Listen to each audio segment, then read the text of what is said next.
Les gens ne supportent pas les taches, surtout ceux qui vivent dans les villas luxueuses avec vue sur la mer dans les collines de Nice. Pour eux, une tache de vin sur une chemise est plus honteuse qu'une tache sur l'âme. Je m'appelle Hannah. Je suis la petite belle-fille de la famille Belkacem, ou comme ma belle-mère m'a présentée, la fille qui lave nos saletés. Pendant des années, j'ai lavé leurs taches, pas seulement celles sur leurs vêtements, mais aussi celles sur leur conscience, sur leur compte bancaire et derrière leur faux sourire. Mais ils ont oublié une chose. L'eau de Javel peut tout nettoyer, oui, mais elle ne peut pas effacer la mémoire. Et moi, je n'ai pas seulement accumulé des chaussettes sales au fond de ces paniers à linge, j'ai accumulé leur faim. Cette histoire raconte comment une femme silencieuse s'est transformée en ouragan. Si vous voulez connaître le dénouement, ce moment où la justice a triomphé et où l'arrogance a été anéantie, abonnez-vous dès maintenant à la chaîne et activez les notifications.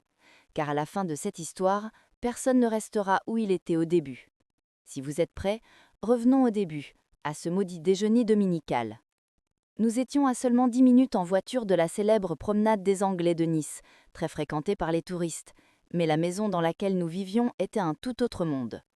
Ma belle-mère, Madame Belkacem, ou maman comme je devais l'appeler, était la seule maîtresse de cette maison, de ce domaine et de tous ceux qui y vivaient. Mon mari Samir, bien qu'il fût le fils aîné de la maison, était comme une fleur fanée à l'ombre de sa mère. Il y avait aussi mon beau-frère Karim, le petit prince gâté de la maison. Et bien sûr moi, Hannah. Dès le premier jour de notre mariage, mon rôle m'avait été assigné. Il y avait des domestiques dans cette maison, certes, des femmes de ménage qui venaient 3 fois par semaine, des jardiniers. Mais les tâches intimes n'étaient pas confiées à des étrangers. Les sous-vêtements, les draps, les effets personnels de la famille, tout cela était considéré comme l'honneur de la famille. Et c'était à moi, cette personne venue de l'extérieur mais qui n'était pas considérée comme faisant partie de la famille, qu'il incombait de préserver cet honneur. La banderie au sous-sol de la maison était mon royaume, ou plutôt mon cachot. Quand je descendais là-bas, les rires étouffés s'éteignaient à l'étage. J'entendais maman dire à ses invités « Notre Anna est un peu timide, elle n'aime pas beaucoup se montrer en public. » Pourtant, je n'étais pas timide, je n'étais simplement pas désirée. À leurs yeux, j'étais une intruse venue de la campagne que Samir avait épousée sur un coup de tête, avec un accent français et une culture insuffisante. Ils ne pouvaient pas divorcer, car selon les traditions familiales, le divorce était une grande honte. Ils ont donc choisi de m'ignorer, de me transformer en un objet de la maison. Ce dimanche-là, il faisait beau comme d'habitude, mais l'intérieur de la maison était glacial. Il y avait le traditionnel repas de famille. À table, il y avait maman, Samir, Karim et la nouvelle fiancée de Karim, Sophie. Sophie était exactement la belle-fille dont maman rêvait. Elle avait fait des études de droit à Paris. Son père était un chirurgien réputé à Marseille. C'était une élégante jeune fille française aux cheveux blonds. Comme d'habitude, ma place à table était la chaise la plus proche de la cuisine. Je devais souvent me lever pour servir. Maman leva son verre cristal et sourit à Sophie. « Tu vois, Sophie, dit-elle d'une voix douce comme du miel, mais avec un regard venimeux. Dans notre famille, la noblesse passe avant tout. Heureusement, Karim veille à ne pas ternir la qualité de notre sang lorsqu'il fait ses choix. » Pas besoin d'être un génie pour comprendre à qui était destinée cette remarque. Samir baissa la tête vers son assiette. Mon mari, je ne m'attendais plus à ce qu'il me défende. Il était à la merci du portefeuille de sa mère. Son entreprise de construction était au bord de la faillite, et sans le soutien financier de sa mère, il ne pouvait même pas mettre de l'essence dans sa voiture de sport hors de prix. J'essayais silencieusement de couper la viande d'agneau dans mon assiette. À ce moment-là, Karim avala bruyamment le vin qu'il avait dans la bouche et éclata de rire. « Ah maman, ne sois pas trop dure avec Anna. Après tout, c'est elle qui repasse les chemises les plus blanches de la maison. La chemise en cire que je portais l'autre jour était encore plus belle que lorsqu'elle l'avait achetée en magasin, n'est-ce pas, Anna ?» Je lui complimentais comme si j'étais une domestique. J'ai relevé les yeux. « Bon appétit, Karim !» J'ai simplement répondu. La froideur de ma voix était le seul rempart qui cachait la tempête qui rageait en moi. Je ne le savais pas encore, mais c'était notre dernier moment de tranquillité à cette table. Après le repas, quand le café fut servi, maman s'est arrêtée soudain. Elle porta sa main à son cou, puis elle se précipita vers l'énorme console antique dans le milieu du salon. Le droit supérieur de cette console contenait les trésors sacrés de la famille, les célèbres ceintures en or ouvragé, les colliers et les lourds bracelets portés lors des mariages, hérités de son père et conservés depuis des générations. Tout cela se trouvait dans une boîte en velours, dans ce droit non verrouillé. car selon elle, cette maison était un château fort et personne n'oserait voler la reine. Elle ouvrit le droir. Le silence qui s'abattit sur le salon était un silence de mort. On entendit d'abord un souffle, puis un cri aigu qui fit trembler les vitres. « Non !» s'écria maman. « Ils sont disparus. Les pièces d'or sont disparues. » Samir et Karim bondirent de leur place. Sophie, stupéfaite, laissa tomber la tasse qu'elle tenait dans la main. Quant à moi, je restais figée sur place, le plateau de café à la main. « Comment ça, maman ? Tu as bien regardé ?» demanda Samir en courant vers la console. « La boîte est là, mais elle est vide. » Maman retourna la boîte. Pas un seul grain de poussière ne tomba de la boîte en velours. L'héritage familial, d'une valeur de plusieurs centaines de milliers d'euros, ces lourds lingots d'or, s'était évaporé. Tout le monde s'est regardé. Puis, lentement, tous les regards se sont tournés vers la même cible, vers moi. Pourquoi ? Parce que j'étais la seule personne dans cette maison à ne pas avoir le droit d'ouvrir les portes verrouillées, mais c'était aussi moi qui entrais et sortais de toutes les pièces sous prétexte de faire le ménage. Parce que je venais de l'extérieur. Parce que c'était moi, la belle-fille pauvre, qui avait besoin d'argent et voulait en envoyer à sa famille. Karim, avec un sourire sournois sur le visage, a dit « La semaine dernière », comme s'il se souvenait d'un détail insignifiant. La semaine dernière, Anna faisait le ménage dans le salon. Quand je suis entrée dans le salon, elle était devant la console. Quand je l'ai vue, elle a sursauté et a laissé tomber le chiffon qu'elle tenait dans la main. C'était un mensonge éhonté et répugnant. Mais le mal était déjà fait. Maman se tourna lentement vers moi. L'expression que je vis alors sur son visage n'était pas celle de la colère d'une belle-mère. C'était le sang-froid d'un borchot. Elle s'avança vers moi. Elle s'arrêta à un pas de moi. Elle me regarda dans les yeux et siffla. « Où est son sac ?»« Quoi ?» dis-je d'une voix tremblante. « Son sac !» elle cria à Samir. « Va chercher son sac dans sa chambre et ouvre son placard qu'il a fermé à clé, tout de suite !»« Je ne l'ai pas pris. Je n'ai rien pris, maman, je te le jure. »« Tais-toi !» rugit Samir puis Karim. « Ne joue pas les innocentes avec nous. Je sais que tu nous espionnes sournoisement depuis des années. Je vois la cupidité qui se cache derrière ton silence. Les nouveaux riches comme toi sont tous comme ça. Vous n'êtes jamais rassasiés. » Samir descendit avec mon ancien sac en cuir à la main. Il renversa le sac sur le tapis iranien coûteux du milieu du salon. Mon portefeuille, mon téléphone, quelques produits de maquillage et la carte de visite d'un bijoutier. Tout le monde s'est figé. Je me suis figée moi aussi, car c'était la première fois que je voyais cette carte de visite. C'était celle d'un endroit louche, situé dans le centre de Nice, qui achetait et vendait de l'or d'occasion. Karim a ramassé la carte, l'a prise entre deux doigts et l'a montrée à sa mère. Je pense qu'il n'est pas besoin d'autres preuves, n'est-ce pas ? C'était un complot. Un complot aussi simple, aussi grossier et aussi cruel. Ils avaient fouillé dans mon sac et y avaient glissé cette carte. Mais qui ? Quand ? Maman ne m'a pas giflé, mais ses paroles m'ont fait plus mal que n'importe quelle gifle. « Je ne te dénoncerai pas à la police, Anna », a-t-elle dit, « parce que je ne veux pas que notre nom figure dans les registres de la police à cause d'une voleuse comme toi. Mais tu vas payer le prix fort. Tu vas aller récupérer l'or que tu as vendu. D'ici là, tu vivras dans cette maison non pas comme une mariée, mais comme une criminelle. Et Samir ?» Elle se tourna vers son fils. « Prends le passeport de ta femme. Elle ne va nulle part tant que cette affaire n'est pas réglée. » Mon mari, mon compagnon de vie Samir, sans me regarder dans les yeux, prit le plateau que je tenais, le posa sur le côté et demanda « Où est ton passeport ?» À ce moment-là, quelque chose s'est brisé en moi. Ce n'était pas de la tristesse, ce n'était pas non plus de la peur. À cet instant, cette partie chaleureuse et humaine de mon cœur s'est figée, puis s'est fissurée et s'est épanouie. À sa place, s'est installée une haine pure, acérée et glaciale. Je n'ai pas pleuré. Je ne me suis pas effondrée par terre pour les supplier. Je les ai simplement regardés.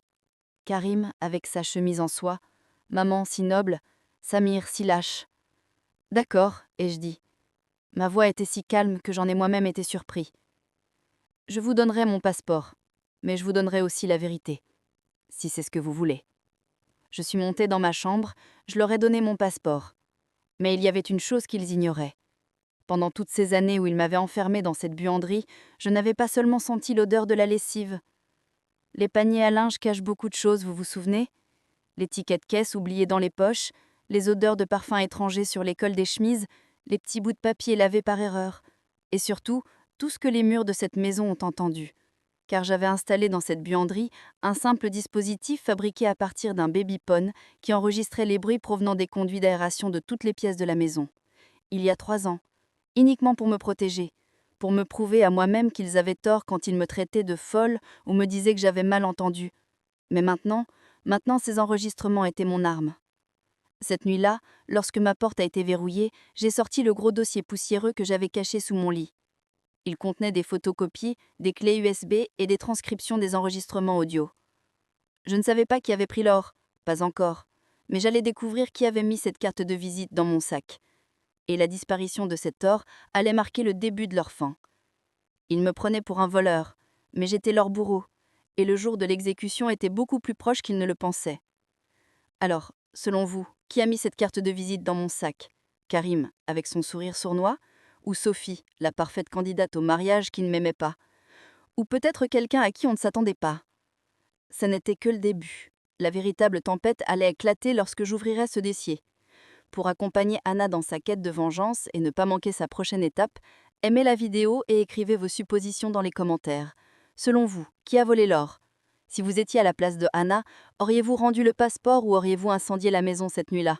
Rendez-vous dans les commentaires. On dit que les cellules de prison sont généralement froides. Mais ma cellule, cette pièce que j'appelle ma maison depuis 10 ans, me faisait frissonner même pendant les nuits les plus chaudes de Nice. En bas, dans le salon somptueux, maman et son fils bien-aimé Samir discutaient probablement de comment ils allaient résoudre le problème de la mariée voleuse et me mettre à la porte, sans entacher l'honneur de la famille. Ce qu'ils ne savaient pas, c'est que je n'étais pas dans cette pièce. Mon esprit était enfoui dans les murs de cette maison. Je suis Annabelle Kassem, la boîte noire de cette famille.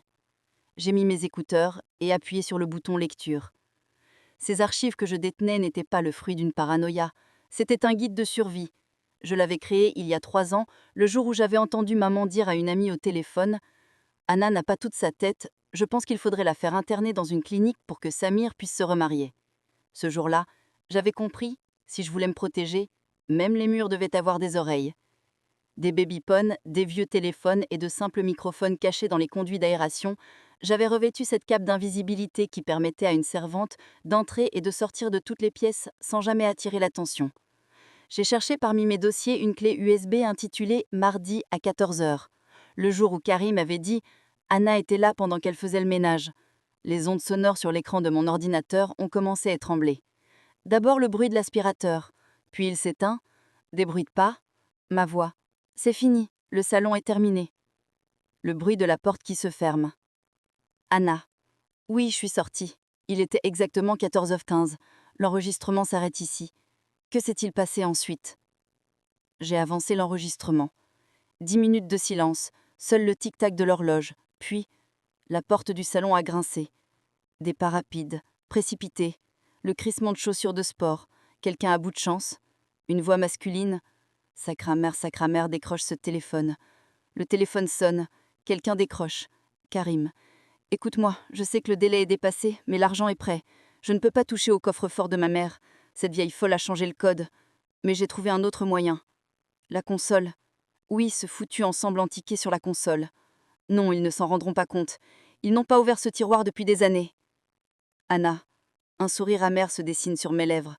Karim. Le petit prince de la maison. Une dette de jeu? Ou le prix à payer pour jouer les grands pontes dans les boîtes de nuit fastueuses de Monaco? J'ai continué à écouter l'enregistrement. Le bruit du tiroir qui s'ouvre, le frottement du métal contre le métal, et ce clic familier, la fermeture du coffret en velours. Karim. D'accord, je l'ai. Je l'apporterai ce soir chez le bijoutier Le Diamant Noir. Le type s'appelle Pierre. Non, il ne demande pas d'identité. Je m'en occupe. Dis aux Italiens qu'ils n'auront pas à me casser les jambes. Anna. Le Diamant Noir. N'est-ce pas le même nom que celui qui figurait sur la carte de visite trouvée dans mon sac? Non. La carte de visite trouvée dans mon sac appartenait à une boutique minable, appelée Or et Argent. Karim mentait. Ou alors il avait un autre plan. Un morceau de papier froissé trouvé dans la poche de la veste de Karim le mois dernier. Un billet à ordre. Karim n'avait pas vendu les bijoux, il les avait mis en gage. Mais à qui? À l'adresse indiquée sur la carte de visite? Non, cette carte de visite n'était qu'un leurre. Elle avait été choisie au hasard, dans un endroit bon marché, pour maquiser. Si la police s'y rendait, elle ne trouverait aucune trace, Et cela renforcerait la thèse selon laquelle j'avais vendu l'or au marché noir. Karim était peut-être stupide, mais il était rusé. Mais il avait oublié un détail. Tout criminel laisse une signature sur les lieux du crime. J'arrivais à la fin de l'enregistrement. Karim a laissé tomber quelque chose en sortant de la pièce. Ce n'était pas un bruit métallique, plutôt comme du papier, un bruissement. Zut, a-t-il murmuré en se baissant pour le ramasser. Mais apparemment, il n'avait pas tout ramassé. Ce jour-là, je ne suis pas retournée dans le salon après avoir fait le ménage. Mais le lendemain matin, avant que maman ne se réveille, j'ai brossé le tapis du salon. Et au fond du canapé, dans ce coin sombre que l'aspirateur n'avait pas pu atteindre, j'ai trouvé un petit morceau de papier jaune. À ce moment-là, je n'y avais pas prêté attention. C'était un ticket de parking. Mais grâce à ma manie de tout collectionner, je l'avais pris et mis dans le bocal. Je me suis levée, j'ai descendu le bocal en verre qui se trouvait sur l'étagère du haut de l'armoire, celui qui contenait des boutons et des pièces de monnaie. J'ai vidé son contenu sur le lit. Il était là. Casino Roule, Nice. Service de voiturier. Date 12 mai. Heure 3h45. La nuit où l'or avait disparu. Karim n'avait pas allé rembourser sa dette avec l'argent qu'il avait gagné. Il était retourné jouer dans l'espoir de regagner l'argent qu'il avait perdu. Mes yeux se sont mis à briller. L'histoire prenait forme. Karim avait volé l'or, mais il ne l'avait pas vendu au diamant noir, il l'avait probablement échangé ou mis en gage chez un prêteur de gages clandestin. Il avait pris l'argent, mais au lieu de rembourser sa dette, il est allé au casino. Et il avait probablement tout perdu. Il était maintenant coincé. Le prêteur de gages était à sa porte, et sa mère avait remarqué la disparition de l'or. Quelle était la seule issue? Un bouc émissaire. Et ce bouc émissaire devait être l'étranger qui vivait chez eux. J'ai pris une profonde inspiration. J'avais entre mes mains l'arme qui allait achever Karim, l'enregistrement audio et le ticket de parking. Mais cela ne suffisait pas. Maman pouvait ignorer ces preuves pour protéger son fils. Elle pouvait dire « Anna a monté ça de toutes pièces ». Il me fallait quelque chose de plus gros, de beaucoup plus destructeur, quelque chose qui ne se contenterait pas de les embarrasser, mais qui les mettrait à genoux. Alors que j'étais sur le point de fermer le dossier, un chemisier bleu délavé au fond de celui-ci a attiré mon attention.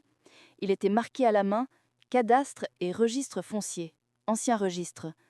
Quand avais-je obtenu ce dossier? Ah oui, 2 ans auparavant. Lors de travaux de rénovation dans la maison, le compartiment secret du bureau de maman avait été découvert. Juste avant que les ouvriers ne le voient, j'avais pris une photo des documents poussiéreux qui se trouvaient par terre. À l'époque, mon français ne suffisait pas pour comprendre ces termes juridiques. J'ai ouvert le dossier. J'ai regardé la photocopie du titre de propriété. Propriétaire, famille Belkacem, date de transfert 1984. Tout était normal jusqu'ici. Mais à la page précédente, dans la section « Premier propriétaire du terrain », il y avait quelque chose d'étrange. Le prénom était effacé, mais le nom de famille était lisible. Point, point, point, Erouki. Mon cœur s'est arrêté.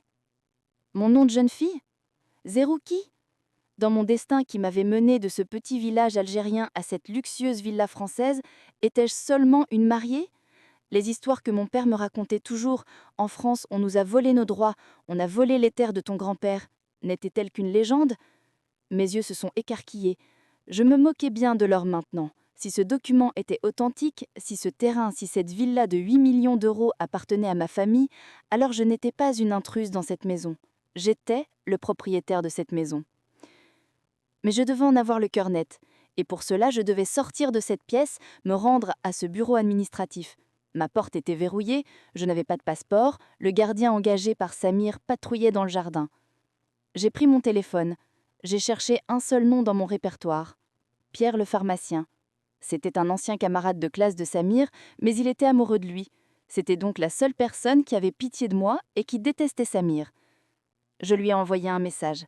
« Aide-moi, sinon Samir ira en prison. » J'ai appuyé sur « Envoyer ».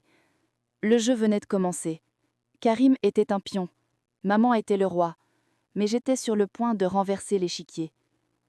Pensez-vous que Pierre va m'aider? Et le nom Zerouki sur l'acte de propriété, est-il une coïncidence ou la vraie raison pour laquelle maman m'a cachée pendant des années et m'a fait venir dans cette maison comme belle-fille? Parce que vous savez, on veut garder ses ennemis près de soi, surtout un ennemi dont on a volé l'héritage. Si vous voulez conquérir un château de l'intérieur, il faut parfois ouvrir vous-même les portes pour faire entrer le cheval de Troie. Mais si vous ne pouvez pas atteindre la poignée de la porte, il faut trouver une excuse pour l'ouvrir. Mon excuse était la folie. Et le moment était venu d'utiliser contre maman le mensonge qu'elle avait chuchoté à son entourage pendant des années. À 8 heures du matin, alors que Samir se préparait à partir au travail, j'ai poussé un cri dans ma chambre. Ce n'était pas un faux cri, c'était une performance dans laquelle j'avais transformé la colère accumulée pendant des années en peur. La clé a tourné dans la serrure, Samir et maman ont fait irruption dans la pièce. Ils m'ont trôné par terre, haletant, tremblant. « Que se passe-t-il encore ?» a crié maman, plus dégoûtée qu'inquiète. « Je ne peux plus respirer. Mon cœur, il va s'arrêter ?» Elle fait semblant, a dit Samir en ajustant sa cravate. Elle essaye d'attirer l'attention parce qu'elle n'a pas avoué où elle avait caché l'or hier soir. Et s'il meurt vraiment ? J'ai murmuré en détournant les yeux. Une mariée morte dans la maison ? La police ? L'autopsie ? Les journaux ? Maman s'est arrêtée. Voilà les mots magiques. Les journaux, la police. Appelle une ambulance. Les sirènes vont réveiller les voisins. Appelle Pierre, qu'il passe avant d'ouvrir la pharmacie. C'est un ami de la famille et il sait garder le secret. Demande-lui de lui faire une piqûre pour le calmer. J'ai envie de sourire, mais je continuais à trembler. Mon plan avait fonctionné. Pierre arrivait. 20 minutes plus tard, Pierre était dans ma chambre. Pierre. C'était un ancien camarade de classe de Samir, mais il n'avait jamais été comme lui. Il avait grandi dans les ruelles de Nice et avait terminé ses études de pharmacie à la force du poignet. Il détestait que Samir se vante de l'héritage laissé par son père. Et moi, il me regardait toujours avec ses yeux pleins de « si seulement ». Ces regards tristes qui disaient « si seulement je t'avais trouvé à la place de Samir ». Maman se tenait debout devant nous. « Ce n'est qu'une crise ?» dit-elle à Pierre. « Tu sais, elle est un peu instable ces derniers temps. » Pierre a pris mon pouls. Nos regards se sont croisés. J'ai vu l'inquiétude dans ses yeux, mais il a immédiatement revêtu un masque professionnel. « Son pouls est très élevé, Madame Belkacem, » dit Pierre en ouvrant sa trousse. « Je dois lui administrer un puissant sédatif. Mais je ne dois pas trembler en lui faisant une piqûre. Pourriez-vous m'apporter un verre d'eau, s'il vous plaît ? Et Samir, pourriez-vous baisser un peu la lumière ?» Maman et Samir ont hésité un instant. Mais l'attitude de Pierre était si convaincante que maman a répondu « D'accord » et est sortie de la pièce. Samir s'est retourné pour tirer le rideau. C'est à ce moment-là, ce moment aveugle de 3 secondes. Je glissai dans la main de Pierre la petite clé USB trempée de suaire que je tenais fermement dans ma paume, ainsi que la photocopie pliée du titre de propriété. Pierre a sursauté, mais a immédiatement mis la main dans sa poche. Il s'est penché vers moi, a fait semblant de préparer l'aiguille et m'a murmuré « Qu'est-ce que c'est, Anna ?»« Ma liberté », ai-je murmuré. « Et leur fin. Tout est là-dedans, Pierre. » L'enregistrement audio de Karim en train de voler l'or, le ticket du casino. Mais le plus important, c'est ce papier. Je veux que tu recherches le nom qui figure sur ce titre de propriété. Zerouki. Ça pourrait être mon grand-père. Si c'est le cas, cette maison est à moi, Pierre. Cette maison est à moi. Lorsque Samy referma le rideau et se retourna vers nous, Pierre avait déjà enfoncé l'aiguille dans mon bras et appuyé dessus avec du coton. « C'est bon, » dit Pierre à voix haute. « Il va bientôt s'endormir. Il a besoin de se reposer. Et le stress lui est interdit. » Il ne regarda une dernière fois en rangeant son sac. Il n'y avait plus de pitié dans son regard. Il y avait de la complicité. « Ne t'inquiète pas, Anna, » dit-il alors que maman entrait dans la pièce. « Le médicament fera effet, tout va s'éclaircir. » Maman crut que cette phrase faisait référence à l'effet du médicament. Mais Pierre parlait de l'effet de la vérité. Après le départ de Pierre, je fermai les yeux non pas sous l'effet du médicament, mais dans la sérénité de la victoire. Je n'étais plus seule. J'avais une ombre à l'extérieur. Mais cet après-midi-là, quelque chose d'inattendu s'est produit. Alors que je faisais semblant de dormir, une enveloppe a été glissée sous ma porte. J'ai entrouvert les yeux, une enveloppe blanche, sans nom. Je me suis levée silencieusement du lit et j'ai pris l'enveloppe. Il n'y avait ni note, ni nom à l'intérieur, juste une photo. La photo représentait Sophie, la fiancée de Karim.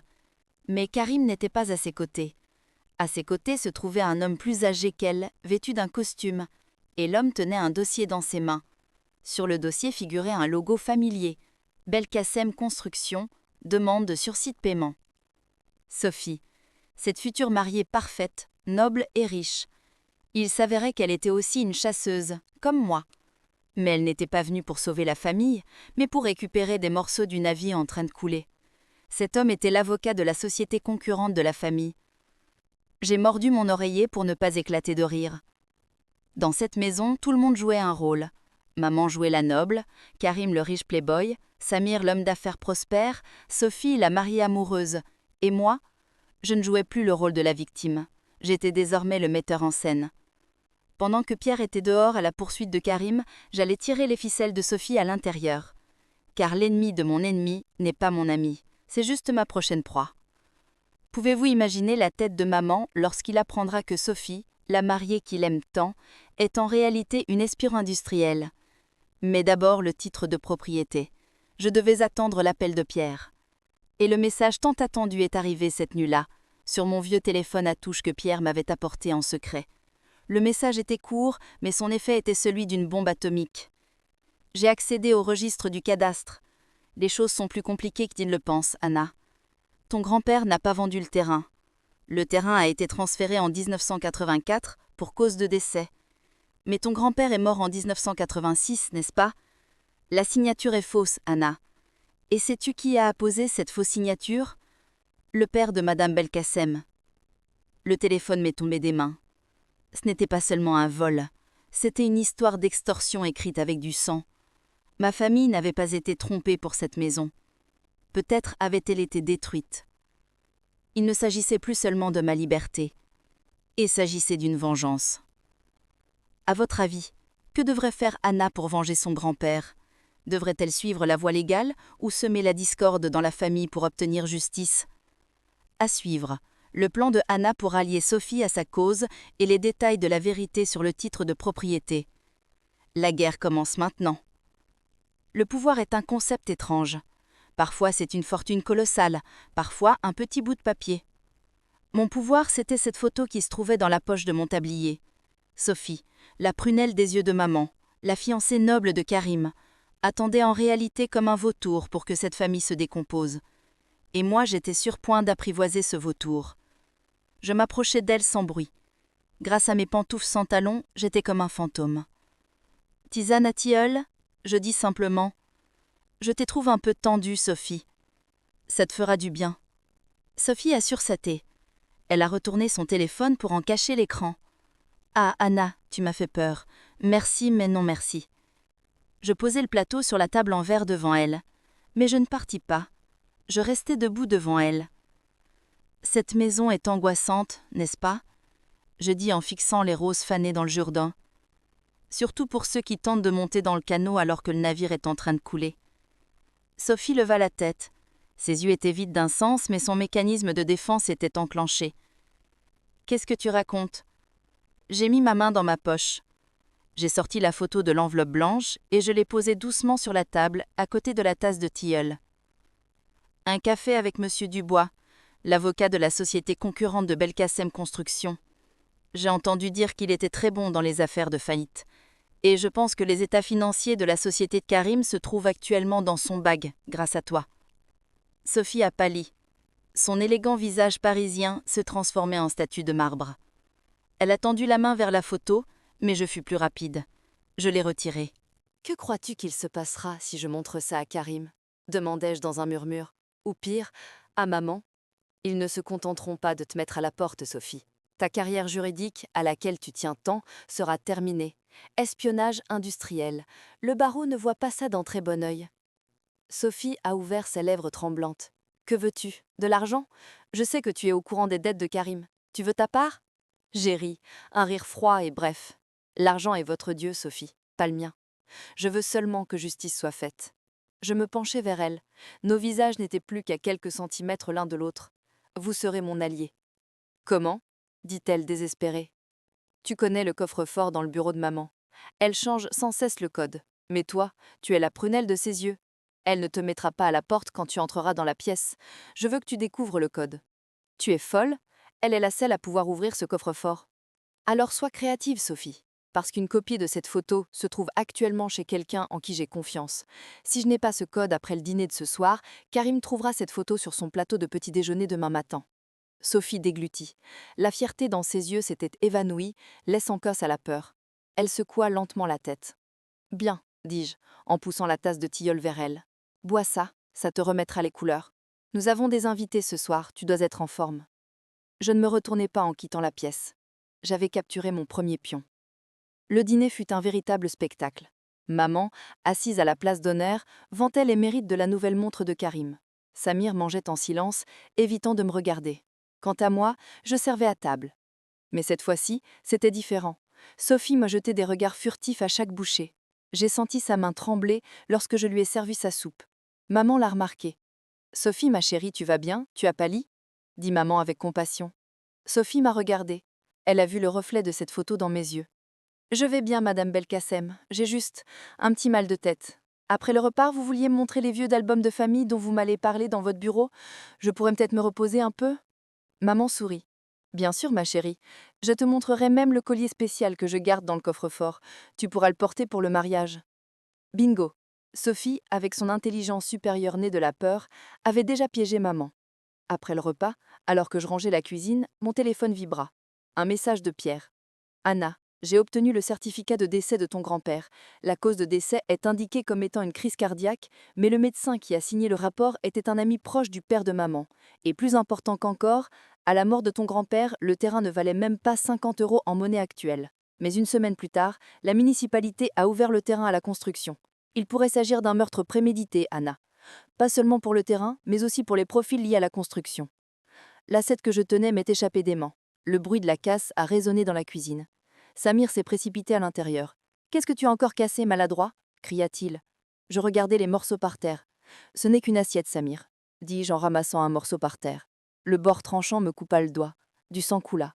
« Mais parfois, dis-je en regardant le sang sur mon doigt, pour réparer quelque chose, il faut d'abord le casser complètement. » Samir m'a regardé comme si j'étais folle, et sortit en maugrenant.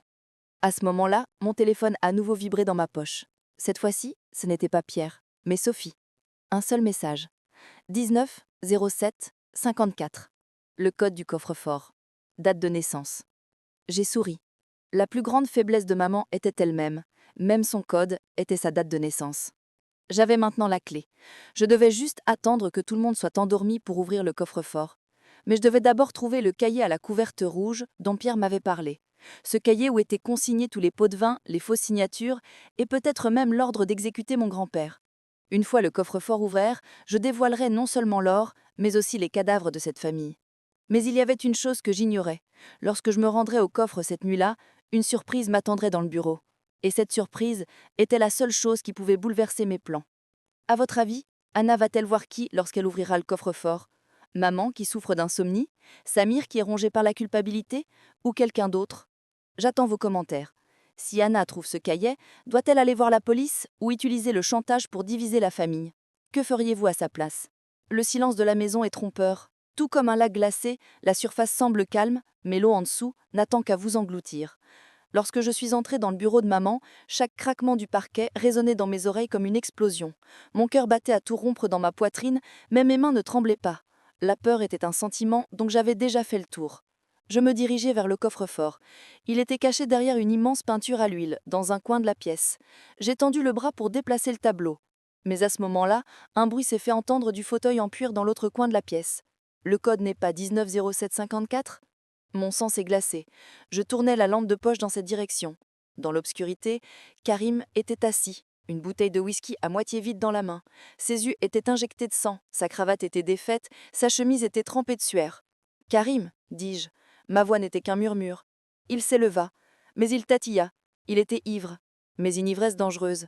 Il était rempli d'une rage incontrôlable née de désespoir. « Je savais, » dit-il en riant. Sa voix était rauque et belles lèvres. Je savais que tu avais obtenu le code de cette vipère de Sophie. Tu pensais qu'elle te menaçait, mais en réalité, c'est elle qui avait peur de toi, de cette petite Anna, silencieuse, qui ressemble à une servante. Il fait un pas vers moi. Il tenait la bouteille dans sa main comme une arme. Qu'est-ce que tu vas faire, Anna? Tu vas rendre l'or ou tu vas voler le reste des bijoux de maman et t'enfuir? J'ai pris une profonde inspiration. Je n'avais nulle part où aller. Si je criais, maman se réveillerait et me surprendrait en flagrant délit. Karim le savait aussi. Je ne suis pas une voleuse, Karim, lui dis-je en le regardant dans les yeux. Nous savons tous les deux qui est le voleur. Casino roule. Le 12 mai. Le ticket du valet. Karim s'est figé sur place. Son sourire ivre s'est effacé. Tu sais d'où ? Et l'enregistrement vocal, ai-je poursuivi en augmentant la pression sur lui. Ta supplication au prêteur sur gage, au téléphone. Ne me cassez pas les jambes. J'ai tout. Le visage de Karim devint livide. La bouteille glissa de sa main et tomba sur le tapis. Elle fit un bruit sourd, mais ne se brisa pas. « Tu vas le dire à ma mère ?» dit-il d'une voix tremblante. Il ressemblait maintenant à un enfant désespéré. « Tu vas me détruire ?» ?»« Non, » répondis-je, et je mis en œuvre le plan risqué mais parfait qui me vint à l'esprit à ce moment-là.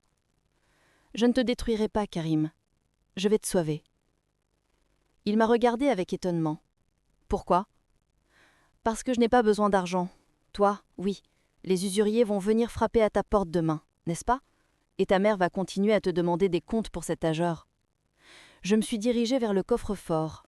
J'ai déplacé le tableau. Le coffre-fort en acier était devant nous. « Voici le marché, Karim. Je veux ouvrir le coffre-fort. Tu prendras l'argent liquide qui s'y trouve et les vieux colliers en diamant que ta mère ne porte plus. Tu rembourseras ta dette. »« Et toi ?» demanda-t-il avec méfiance. « Que vas-tu prendre ?»« Juste un cahier, » répondis-je. « Un vieux cahier à la couverture rouge. Je ne toucherai à rien d'autre. » Je vis un calcul dans les yeux de Karim. D'un côté, la prison et les coûts du prêteur sur gage, de l'autre, cette étrange proposition. « Juste un cahier ? » ?»« Oui. »« Ouvre-le, » dit-il avec impatience.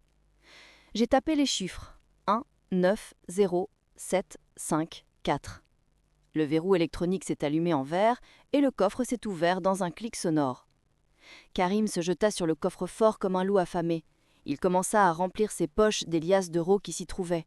Il ouvrit les boîtes en velours et s'empara des bijoux qu'elles contenaient. Alors qu'il était prisonnier de la cupidité et de la peur, je me penchai calmement vers l'étagère du bas du coffre-fort. Il était là. Un cahier recouvert de cuir rouge, aux bords isés. Je pris le carnet et le cachai immédiatement dans mon tablier. Karim avait terminé son travail. Les poches gonflées, le visage en sueur, il m'a regardé. Il n'y avait aucune gratitude dans ses yeux, seulement ce regard étrange et accusateur que l'on porte à son complice. « Tu ne diras ça à personne, » m'a-t-il dit d'un ton menaçant. « Si tu le fais, je dirai que c'est toi qui as ouvert le coffre-fort, que c'est toi qui as entré le code. » Je souris. « Ne t'inquiète pas, Karim, c'est notre secret. Mais n'oublie pas, celui qui connaît ton secret devient ton propriétaire. » Avant de quitter la pièce, je lui ai jeté un dernier regard. « Laisse la porte ouverte.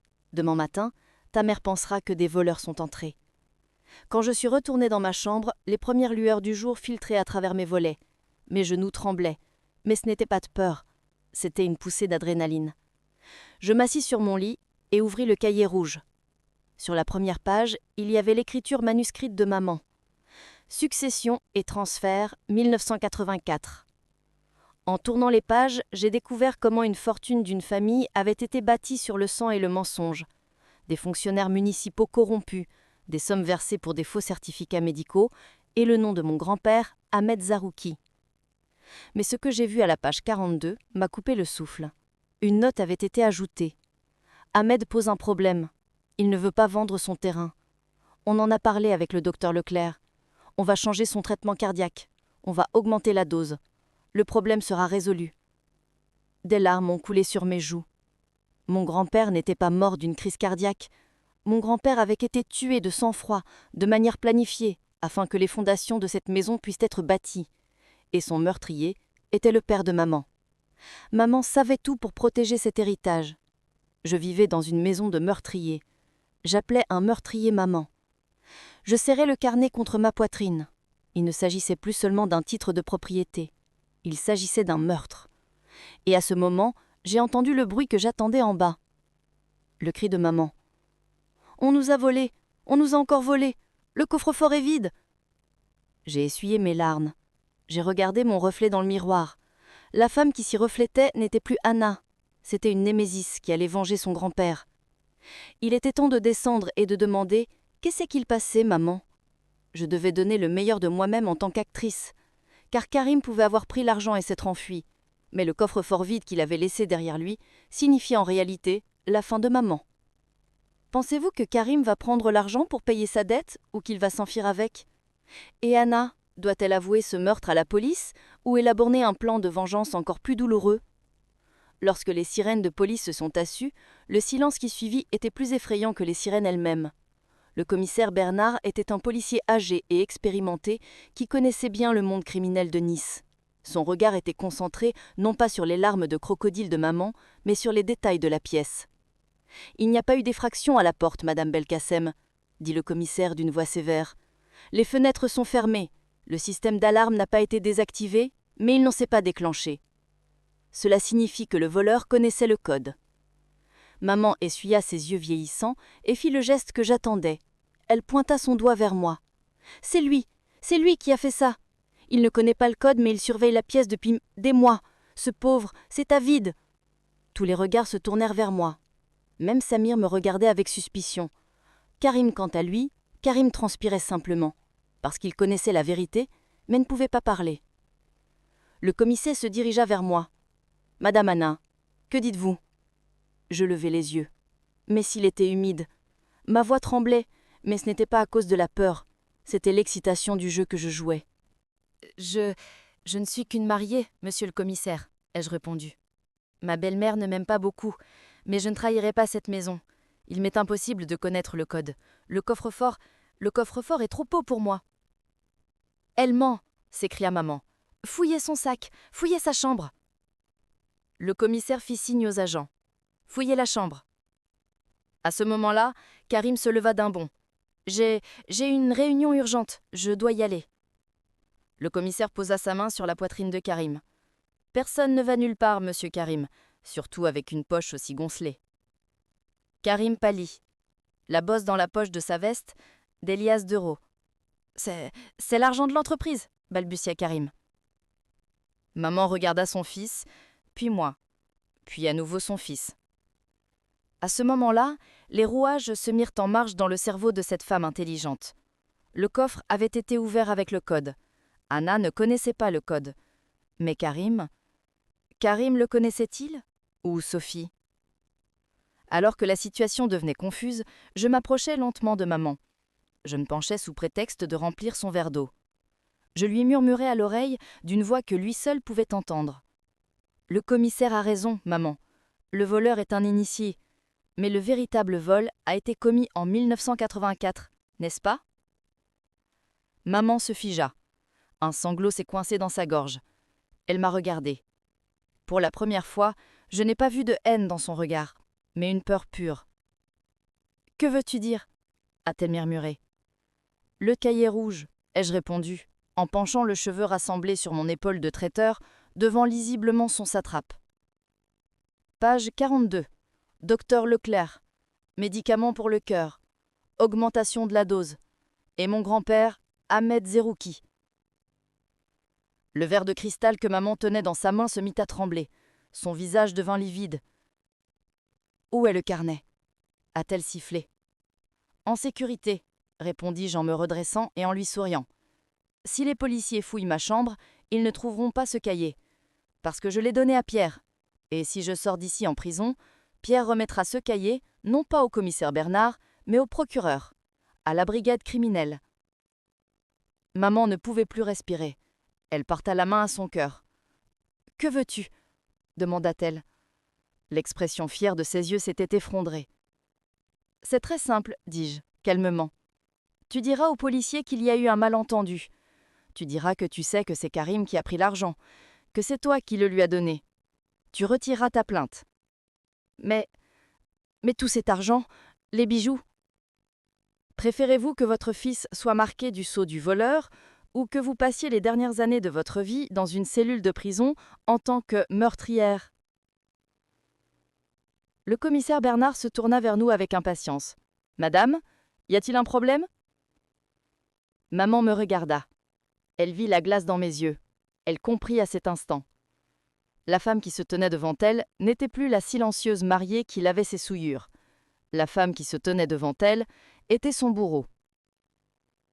Maman prit une profonde inspiration. Elle se leva en tremblant. « Monsieur le commissaire, » dit-elle d'une voix chevrotante, « je vous prie de m'excuser. La vieillesse, la mémoire qui flanche. » « Je ne comprends pas, » dit le commissaire. « L'argent, C'est moi qui ai donné l'argent, à Karim, pour le paiement urgent de l'entreprise. J'ai oublié parce que je n'ai pas pris mes médicaments ce matin. J'ai paniqué en voyant que la caisse était vide. La pièce devint glaciale. Samir était stupéfait. Maman, tu es sûre? Mais tout à l'heure. Tais-toi, cria maman. Puis il se tourna vers moi. Ses yeux reflétaient une défaite totale. Anna avait raison. Elle est innocente. Je l'ai accusée à tort. Le commissaire Bernard regarda maman avec suspicion, puis Karim en sueur, et enfin moi.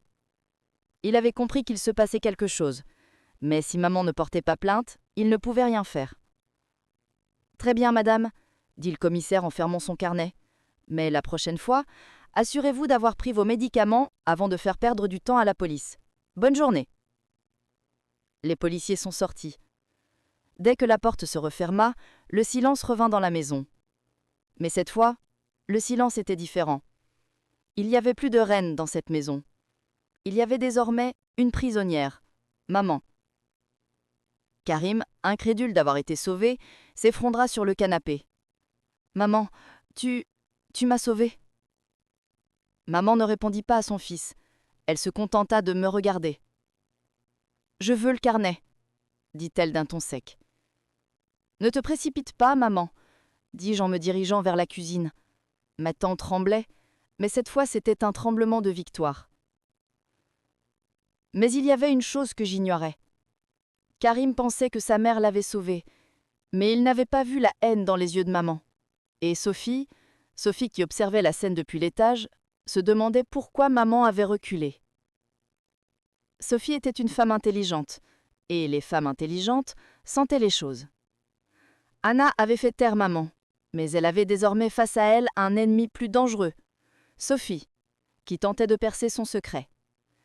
Et Sophie avait entre ses mains un atout dont Anna n'avait pas encore conscience. Le pouvoir n'est réel qu'au moment où il est ressenti, pas au moment où il est pris. Ce soir-là, la femme assise à cette table n'était pas la servante Anna de la veille.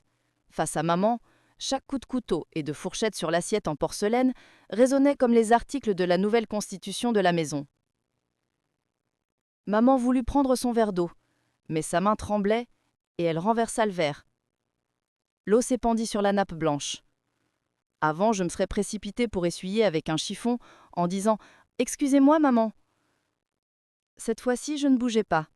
Je levai simplement mon verre et bus une gorgée d'eau.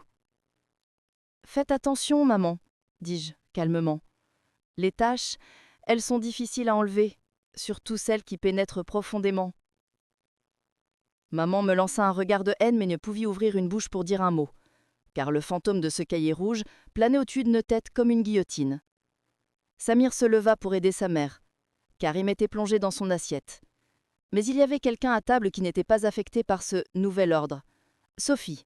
Sophie mangeait avec appétit, me regardant de temps en temps en souriant. Mais ce n'était pas un sourire amical. C'était le regard d'une collègue à une autre qui disait « Tu as fait du bon travail, mais je vois ton prochain coup venir. » Après le repas, maman s'est retirée dans sa chambre en disant « J'ai mal à la tête ». Les hommes de la maison cherchaient eux aussi un moyen de s'échapper. Je suis sortie dans le jardin d'hiver pour savourer ma victoire. La pluie avait cessé. J'ai respiré à plein poumon l'air humide et salé de Nice. La vue est belle, n'est-ce pas? Je me suis retournée. Sophie se tenait à la porte, 2 verres de vin à la main. « Tu mérites de fêter ça », dit-elle en me tendant un verre. Je ne l'ai pas pris. « Je dois m'assurer qu'elle n'est pas empoisonnée », ai-je dit. Sophie a ri. Elle a bu une gorgée de son verre et une gorgée du mien. Le poison, ce n'est pas mon truc, Anna. Je suis plutôt une technophile. Elle s'est approchée de moi et s'est assise sur la chaise en osier. Elle a croisé les jambes. Elle avait abandonné son élégant masque d'avocate parisienne pour laisser apparaître la professionnelle froide qui se cachait derrière. « Tu as été impressionnante en coinçant maman », dit-elle. « Je ne sais pas ce qu'il y a dans ce cahier, mais c'est certainement un aveu de meurtre. Sinon, cette vieille sorcière n'aurait pas accepté l'héritage de 8 millions et le vol de son fils. »« Que veux-tu, Sophie ?» demandai-je. « Je sais que tu es l'avocate de tes adversaires. Tu as vu cette photo. »« Oui, je l'ai vue. Et j'étais fière de toi. Tu as menacé, tu as manipulé. C'était du beau travail pour une amateur. Sophie a fouillé dans son sac. Mais quand on danse avec des professionnels, il ne faut pas perdre le rythme, Anna. Elle sortit un petit objet noir et brillant de son sac et le posa sur la table. C'était mes micros. Le micro que j'avais caché dans le lustre de la chambre de maman. Mon sang se glaça. Où as-tu trouvé ça? Je ne posais pas la question. Cela aurait été stupide. Pas en faisant le ménage, bien sûr, répondit Sophie en souriant. Quand je suis entrée dans la chambre, mon détecteur de signaux s'est mis à biper. C'est un appareil simple, vendu en commerce, mais il fait l'affaire. Elle s'est approchée de moi et a ce sourire narquois de victoire sur son visage. Écoute, Anna, tu menaces maman de révéler un meurtre. C'est un atout considérable. Mais en gardant cet atout, tu t'es trahi. Tu espionnes systématiquement dans cette maison. Violation de la vie privée, chantage, menaces. Si je remets ce micro et les autres à la police, ce cahier rouge n'aura plus aucune valeur, parce que tu ne seras plus une victime qui recueille des preuves, mais une criminelle qui pratique le chantage de manière planifiée. Le jury te mettra en pièces. J'étais acculée. Sophie avait pointé mon arme contre moi. « Que veux-tu » demandai-je à nouveau. Cette fois, le ton autoritaire avait disparu de ma voix. « Le registre » répondit-elle clairement. « Tu peux garder le titre de propriété. Le terrain, la maison, l'héritage, tout est à toi, je m'en fiche. Je veux les registres financiers qui se trouvent dans ce cahier. Les fraudes fiscales et les pots de vin pratiqués depuis des années par Belkacem Construction, je veux les documents qui feront couler l'entreprise. Mon client, c'est-à-dire l'entreprise concurrente, veut voir les Belkacem disparaître du marché. Si je te donne le registre, je perdrai mon moyen de pression sur maman. Non, j'attendrai que tu obtiennes le titre de propriété.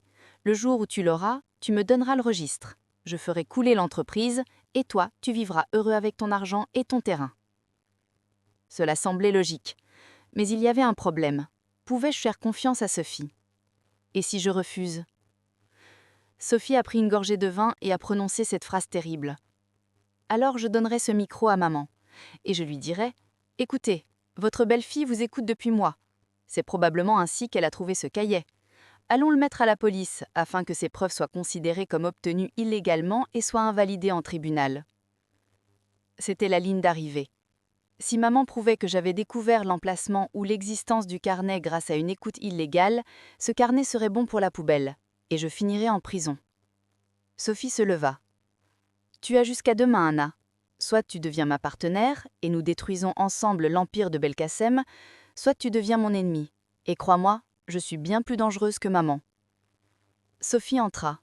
Je restais dans le noir, les yeux fixés sur le petit micro noir posé sur la table. J'avais été touchée par ma propre arme. Mais Sophie avait oublié une chose. Je n'étais pas seulement une oreille indiscrète dans cette maison, j'étais la mémoire de cette maison.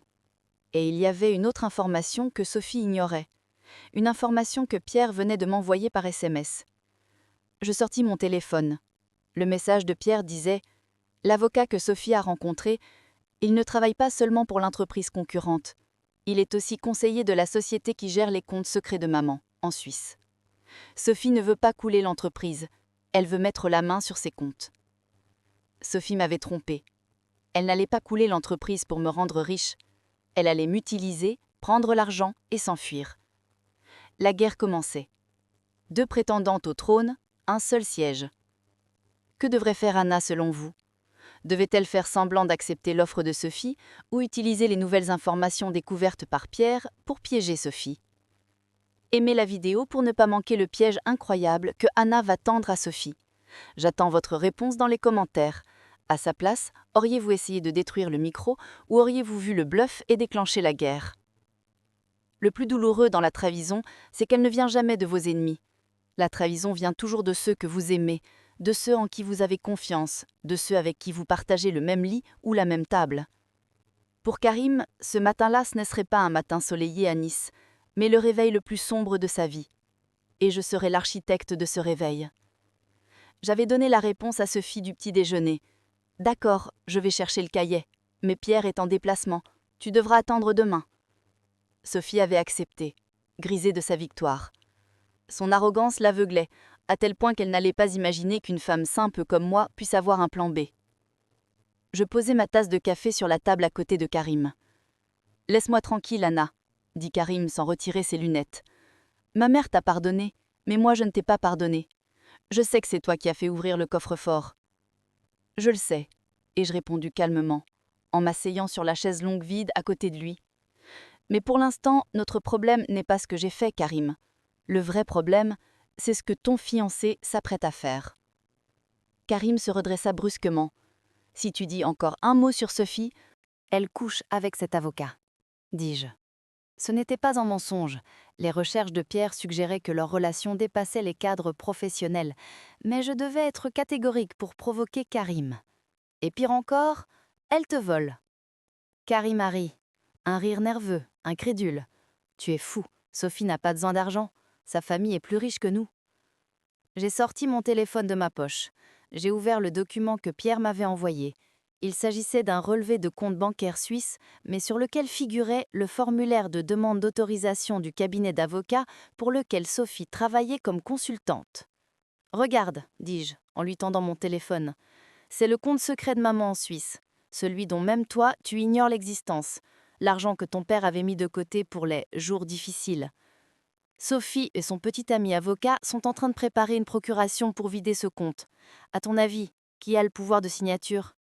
Une société écran qui apparaît comme le nouveau partenaire de Belkacem Construction. Et qui est le propriétaire de cette société ? Sophie. Karim m'arracha le téléphone des mains. Il regarda l'écran. Alors que ses yeux parcouraient les lignes, l'expression moqueuse sur son visage s'estompa peu à peu. Elle fit place à l'horreur, puis à une colère pure et simple. C'est impossible, murmura-t-il. Il m'avait dit qu'il sauverait l'entreprise. Il m'avait dit « Je te libérerai de cette maison et de l'emprise de ta mère ». Il va le faire, ai-je répondu sans pitié. Karim va te débarrasser de tous tes fardeaux en te laissant sans le sou, sans domicile et sans honneur. Quand il aura pris l'argent et sera parti aux Maldives avec cet avocat, tu te retrouveras seul ici, avec les dettes de ta mère. Karim jeta le téléphone. Il porta ses mains à sa tête. « Je vais le tuer », dit-il en tremblant. « Non », ai-je dit, en lui tenant le bras. « La violence est l'affaire des imbéciles, Karim. Nous allons être intelligents. La vengeance est un plat qui se mange froid, tu as oublié ? » « Que va-t-on faire » demanda-t-il. Il ne regardait plus la servante qu'il détestait, mais son seul sauveur. « Sophie veut les codes », ai-je répondu. « Nous lui donnerons ce qu'elle veut. » Je lui expliquai le plan que Pierre et moi avions préparé. Pierre avait demandé à un ami programmeur, qu'il connaissait depuis ses études de pharmacie, de créer un faux interface bancaire. « Voici une clé USB, dis-je en sortant de ma poche une petite clé argentée. Tu vas l'apporter à Sophie. Tu lui diras « J'ai trouvé ça dans le coffre-fort de ma mère. Je pense que c'est la clé numérique des comptes suisses. Je ne comprends pas, mais tu pourras t'en servir pour sauver l'entreprise. » Karim a pris la clé USB. Ses mains tremblaient. « Qu'y a-t-il dedans ?»« Il y a un appât à l'intérieur, » répondis-je en souriant. Dès que Sophie insérera cette clé USB dans son ordinateur et tentera d'accéder à ses comptes, le logiciel créé par Pierre se mettra en marche.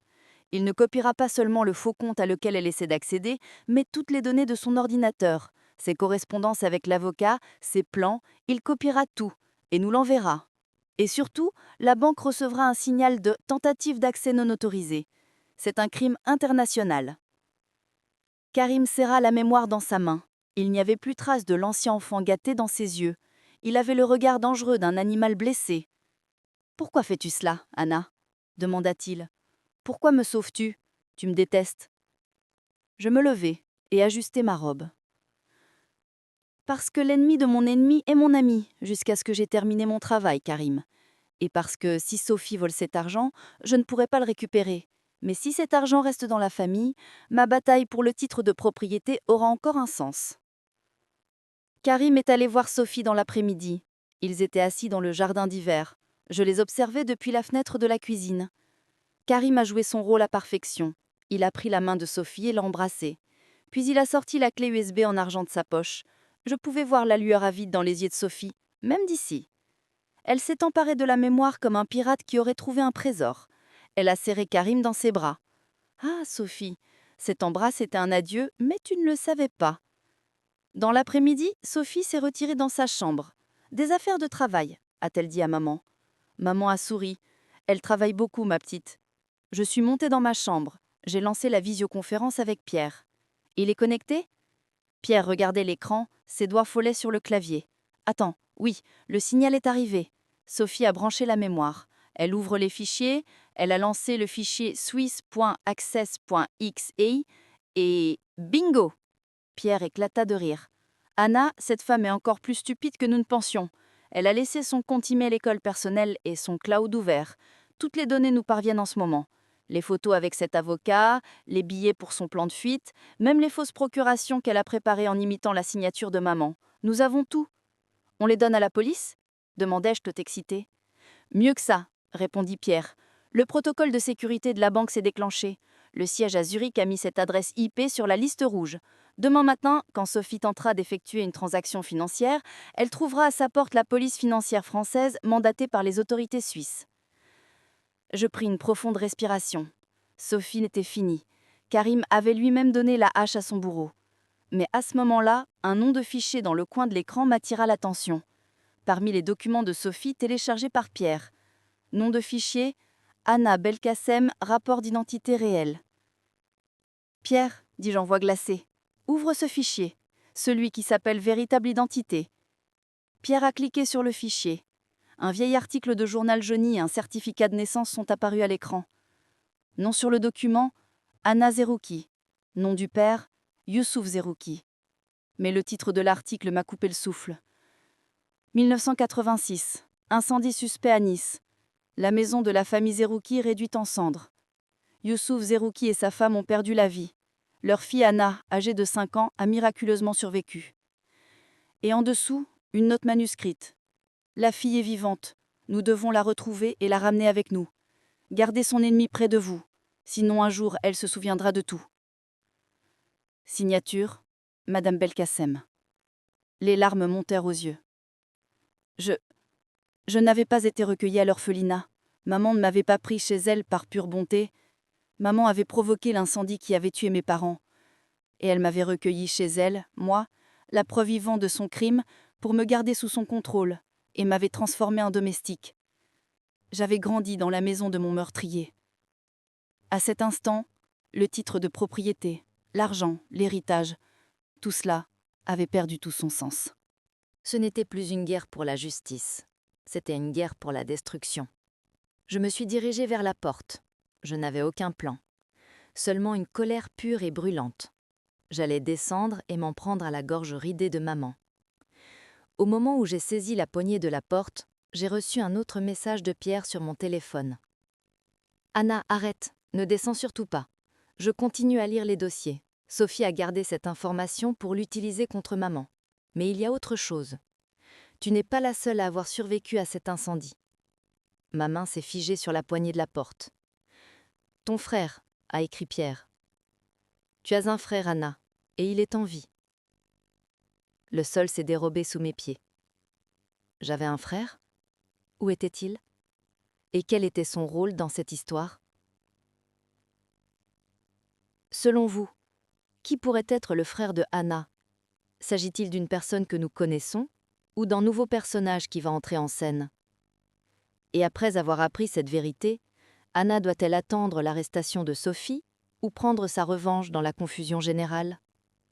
Au programme, des secrets de famille choquants, une descente de police et des liens fraternels. Il ne restera plus pierre sur pierre dans la villa Belkacem. La vengeance est parfois une explosion bruyante, parfois le bruit silencieux d'un bracelet métallique. Pour Sophie, ce bruit a sonné le glos de sa carrière, de sa réputation et de sa liberté. Tout le matin, lorsque Sophie a allumé son ordinateur et tenté d'accéder à ce faux compte bancaire, elle a signé son arrêt de mort. Le logiciel de Pierre n'avait pas seulement copié les données. Il avait également envoyé automatiquement un signal de tentative de fraude au parquet de Zurich. La police financière française n'avait pas refusé la demande de ses homologues suisses. Lorsque les agents ont arrêté Sophie, la femme fière et hautaine avait disparu, remplacée par un oison effrayé. « Laissez-moi partir, je suis avocate, c'est un malentendu », criait Sophie. Maman, sur le seuil de la porte, tentait d'intervenir. « Que se passe-t-il ? Lâchez ma belle-fille !» Un officier de police tendit un document à maman. « Ce n'est pas votre belle-fille, madame, c'est votre escroc. Cette femme a été prise en flagrant délit alors qu'elle s'apprêtait à vider vos comptes en Suisse. Elle a également été filmée en train de vendre des secrets commerciaux appartenant à votre entreprise à des sociétés concurrentes par l'intermédiaire d'une société écran dont elle est l'associée. » Maman trébucha sur place. Elle tourna les yeux vers Sophie. Sophie baissa la tête. À cet instant, la déception sur le visage de maman était plus profonde que la plus grande douleur qu'une mère puisse ressentir.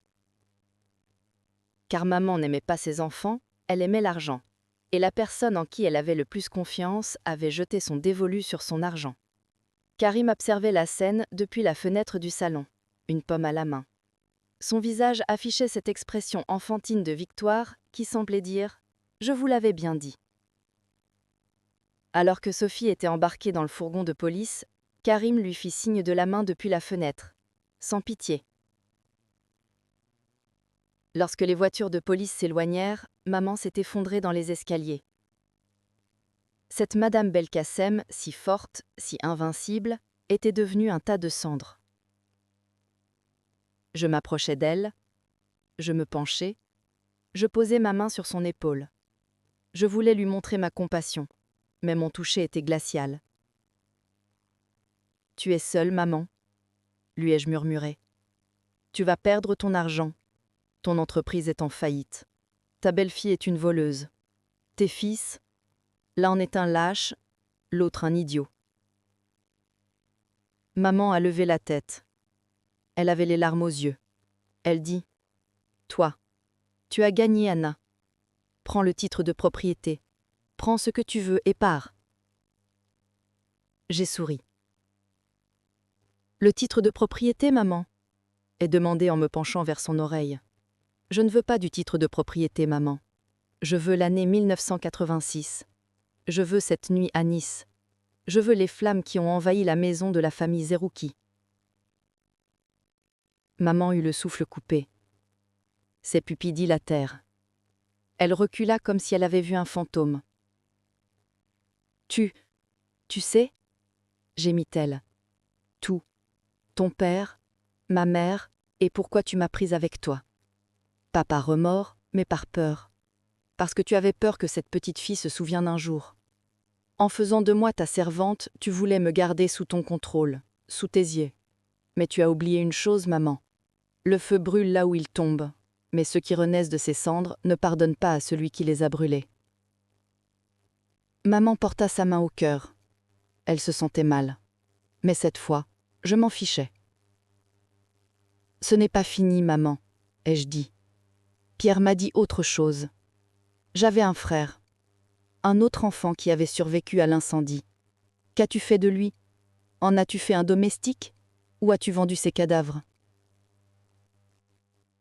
Avant que maman n'eût pu répondre, mon téléphone a sonné. C'était Pierre. Je l'ai rapidement décroché. « Anna, » dit Pierre d'une voix excitée, « j'ai retrouvé ton frère. J'ai suivi les indices dans le dossier. Maman ne l'a pas envoyé à l'orphelinat après l'incendie. Elle l'a dénoncé à la police, alors qu'il avait que 10 ans. » « Quoi ?» dis-je. « Comment ça ?» Elle a accusé l'enfant d'avoir provoqué l'incendie. Elle a déclaré « Cet enfant, qui n'est pas sain d'esprit, a brûlé sa famille. » Et elle l'a envoyé dans un centre de redressement. Il a pourri là-bas pendant des années. Des larmes coulaient sur mes joues. Cette femme était le diable incarné. « Où est-il ?» ai-je demandé. « Est-il en vie ?» ?»« Elle est en vie, Anna. Et elle est tout près d'ici. Tu ne vas pas le croire, mais tu te souviens du commissaire qui est venu à la maison ce jour-là? Le commissaire Bernard ?» Je me figeai. « Le commissaire Bernard ?» ?»« Oui, Jean-Luc Bernard. Son vrai nom est Youssouf Zerouki. Il a changé de nom après être sorti de prison. Il a vécu dans la rue pendant des années, puis il est entré à l'école de police. Et il n'avait qu'un seul objectif, Anna. Détruire la famille Belkacem. Il ne t'a peut-être pas reconnu quand il est venu chez nous ce jour-là. car tu étais très jeune et tu avais changé de nom. Mais il est à la recherche de cette famille. Le téléphone m'a presque échappé des mains. Ce jour-là, je me souviens du regard que m'avait lancé le commissaire Bernard. Quand il avait dit « Le voleur est à l'intérieur », il faisait allusion à maman. Quand il m'avait demandé « Madame Anna, qu'en dites-vous » j'avais vu une étrange lueur dans ses yeux. Il n'était pas venu pour m'arrêter, il était venu coincer maman, et moi, sans le savoir, j'avais joué un mauvais tour à mon frère. Je me suis retournée. Maman s'est effondrée dans les escaliers. Je me suis précipitée vers la porte. Je n'avais ni voiture ni passeport, mais cela m'était égal. J'allais courir dans les rues de Nice jusqu'au commissariat. Mais lorsque j'ai ouvert la porte, je l'ai vu devant moi. Le commissaire Bernard, ou plutôt, de son vrai nom, mon frère Youssouf. Une voiture de police banalisée était garée derrière lui. Mais il était seul. Il ne portait pas d'uniforme. En civil, il tenait dans ses mains un vieil ours en peluche ou bord brûlé.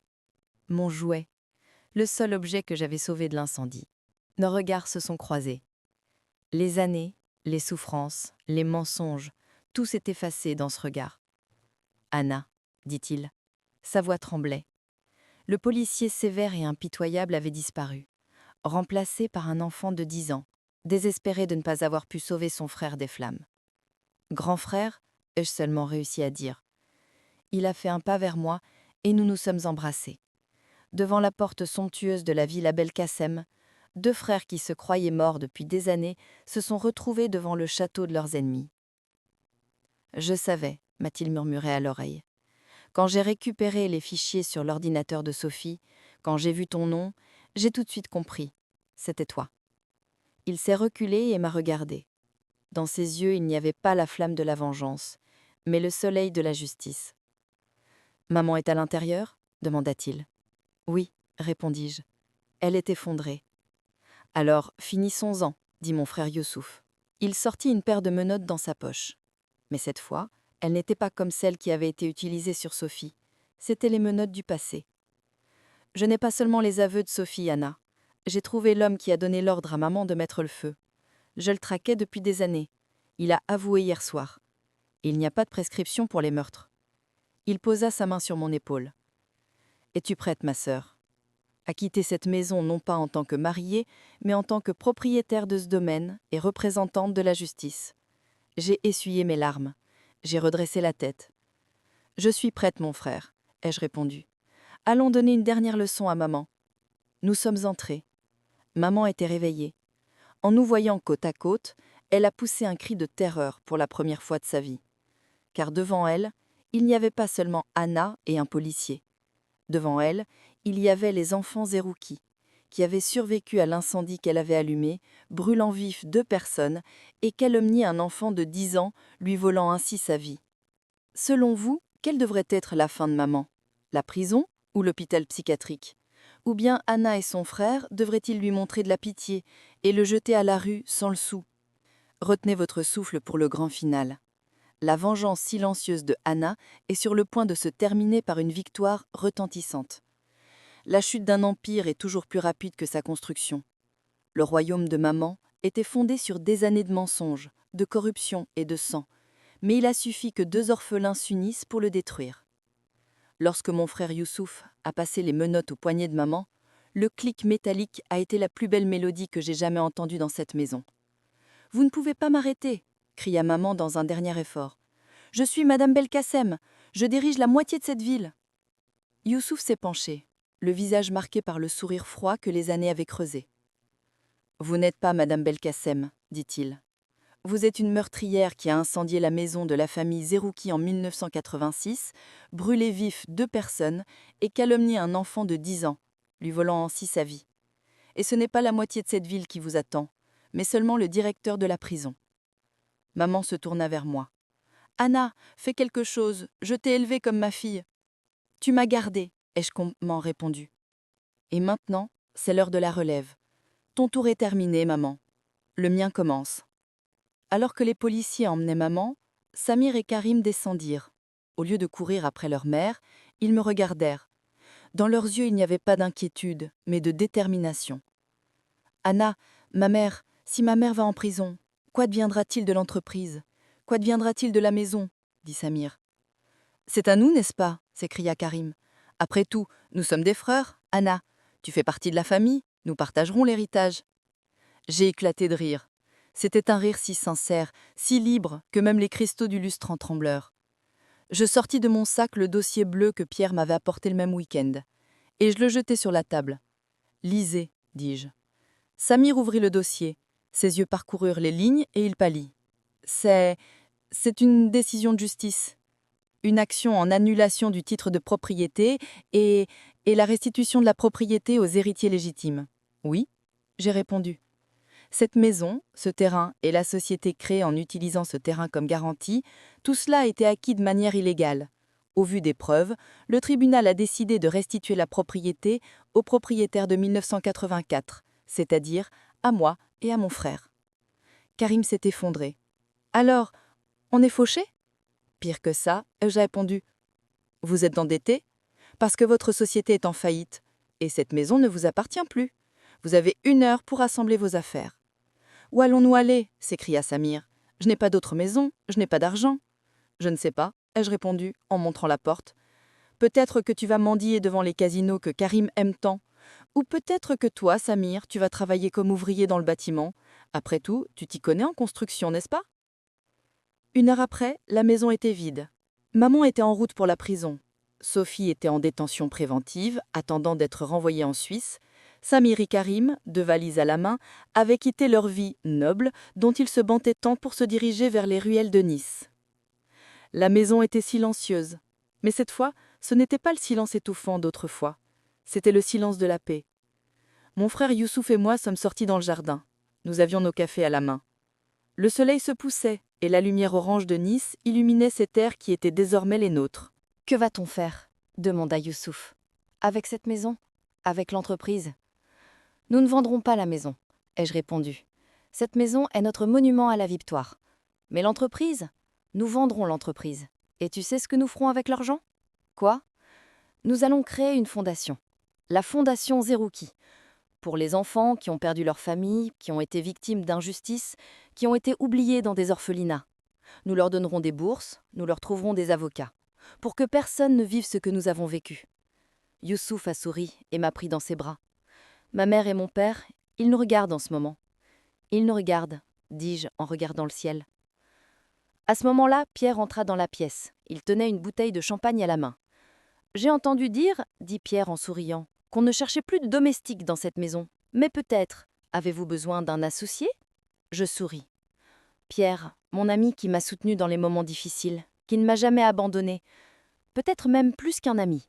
« Nous n'avons pas besoin de partenaires, Pierre, ai-je répondu, mais notre famille pourrait s'agrandir. » L'histoire s'arrête là, mes amis. Anna est sortie de cette buanderie et est devenue la reine de son propre palais. Maman a été victime de son orgueil et pourrie dans une cellule glaciale. Les méchants ont perdu, les gentils n'ont seulement gagné, ils se sont aussi améliorés. La vie n'est pas toujours juste avec vous. Parfois, elle vous enferme dans une buanderie. Parfois, elle vous réduit au silence. Mais n'oubliez pas, les personnes les plus silencieuses ont les esprits les plus bruyants. Et si un jour vous devez vous battre pour obtenir ce qui vous appartient, souvenez-vous de Anna. Tenez-vous aussi le livre rouge de votre vie. Accumulez vos preuves. Et le moment venu, ne frappez pas du poing sur la table, mais frappez avec votre intelligence. Merci d'avoir été à mes côtés pendant ce long voyage, d'avoir partagé la douleur et la victoire de Anna.